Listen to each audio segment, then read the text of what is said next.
राही से लेकर गौतम तक रचे गए ये 7 षड्यंत्र करवाएंगे कोठारीज की थू थू, डूब मरेंगे कोठारीज चुल्लू भर पानी में। नमस्कार दोस्तों, स्वागत है आपका आपके अपने चैनल हंग्री स्पिरिट्स में। हंग्री स्पिरिट्स देख रहे सारे दर्शकों का मैं अंजू शर्मा दिल से स्वागत करती हूं। जब से ये कंपटीशन शुरू हुआ है तब से लेके अब तक आखिरी मोमेंट तक कोठारीज की तरफ से कोई ना कोई एक ना एक नया षड्यंत्र लेके सामने आता रहा है। चाहे वो राही हो, चाहे वो पराग हो, चाहे वो माही हो, चाहे वो पाखी हो, चाहे वो वसुंधरा हो, चाहे वो गौतम गांधी हो।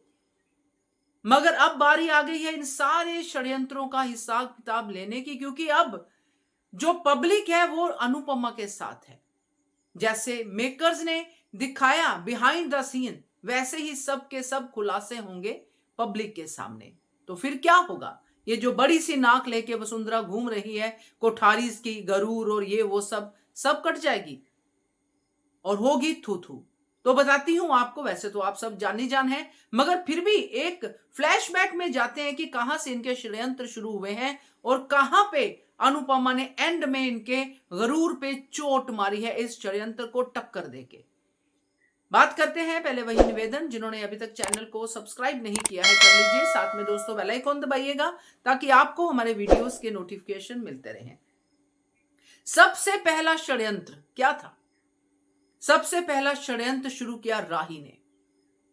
राही को जैसे ही पता चला मुंबई में कि अनुपमा मेरे सामने है, डांस रानी कोई और नहीं मेरी अपनी मां है, वैसे ही राही का क्रोध चरम सीमा पे पहुंच गया। बिहाइंड द स्टेज तो उसने, राही ने ड्रामा किया, अनुपमा के साथ लड़ाई झगड़ा सब किया, जिसमें वसुंधरा कोठारी ख्याति सब ने अपनी रोटियां सेकी और अनुपमा को बहुत जलील किया। अनुपमा एक बार के लिए टूट गई, हार गई। मगर वहां पे ही राही ने बस नहीं किया। जैसे ही अनुपमा ने डांस करना शुरू किया, ये पहला था राही की तरफ से धमाका अनुपमा की तरफ। जैसे ही अनुपमा ने स्टेज पे डांस करना शुरू किया, ऑलरेडी जख्मी अनुपमा जो स्टेज पे डांस कर रही थी, वहां पे राही ने सामने आके अनुपमा के, जो ग्रीन रूम में टीवी पे अनुपमा की परफॉर्मेंस देख रही थी, स्टेज में सामने आके अनुपमा की जो पूरी की पूरी शख्सियत है उसको नफरत भरी नजरों से तोला, जो अनुपमा झेल नहीं पाई। और ये बात राही जानती थी, इसलिए अनुपमा रुक गई और वहीं पे अनुपमा को बहुत सारी गालियों का, बहुत सारी नेगेटिविटी का सामना करना पड़ा।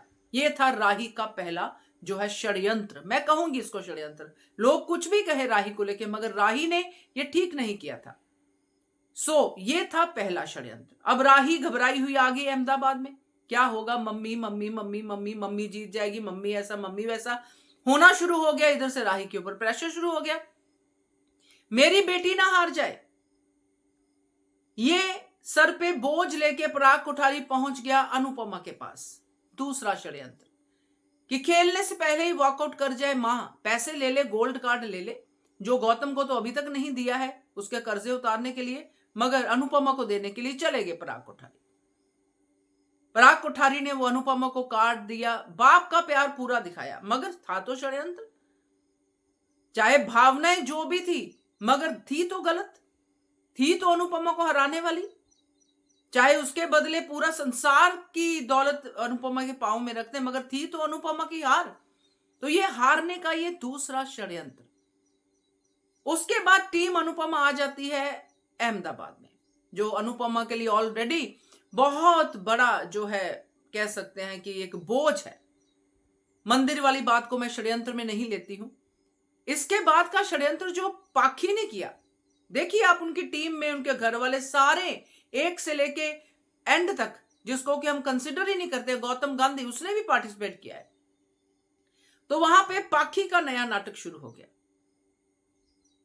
और पाखी ने जो किया वो पाखी, और हम सब जानते हैं, घर के सामने सबके सामने आया, मीडिया के सामने आया, वो था चोरी का इल्जाम। तो चोरी का इल्जाम जो लगाया है, वो चोरी का इल्जाम भी कुछ इस तरह से कि पूरी तरह से टीम एलिमिनेट हो जाए, पूरी तरह से, यानी कि चोर है, इनके ऊपर ये एलिगेशन वो एलिगेशन, ये सब किया। और इससे पहले एक छोटा सा षड्यंत्र और था दोस्तों, जिसको हम तीसरे नंबर पे और चोरी के इल्जाम को चौथे नंबर पे रखते हैं। वो क्या था आप लोग, इसलिए मैंने मिस किया कि आप लोग शायद भूल गए होंगे, मगर ये चौथा यानी कि तीसरा और चौथा मिला के अगर हम तीसरे को पहले लें तो वो था पावर का इस्तेमाल। पराग कोठारी का वहां से वापिस आना, सच ना बताना राही को, और फिर राही के कहने पे पूरा हॉल का टाइम खुद ले लेना, अनुपमा की टीम को प्रैक्टिस ही नहीं करने देना। ये राही का दूसरा षड्यंत्र था दोस्तों, और पराग कोठारी ने उसमें साथ दिया।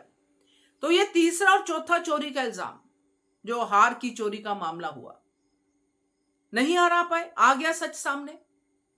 उसके बाद कौन सा षड्यंत्र आया? उसके बाद आया जो फुगड़ी वाला डांस।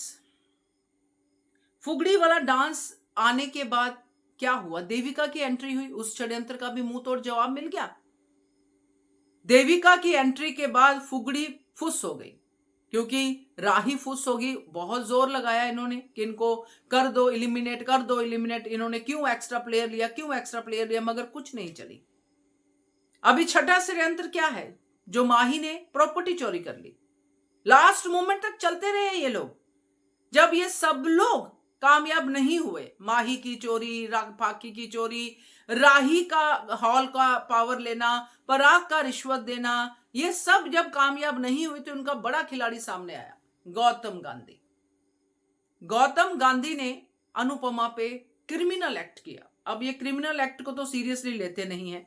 सीरियल्स में क्रिमिनल एक्ट सुविधा अनुसार यूज किए जाते हैं, तो खैर उसमें हम भी नहीं पढ़ते हैं। मगर ये जो गौतम ने किया है, ये इनका 7वां षड्यंत्र है दोस्तों। अब गौतम गांधी जो विलन का विलन है, वसुंधरा के साथ मिलकर षड्यंत्र करता ही आया है। अब इसने ये अपना पैर रखा है इस मामले में कि फिनाले में छोड़ दूंगा, बंद कर ली है पंछी को, अब उड़ान कैसी, ये वो सब डायलॉग बोलता नजर आया है।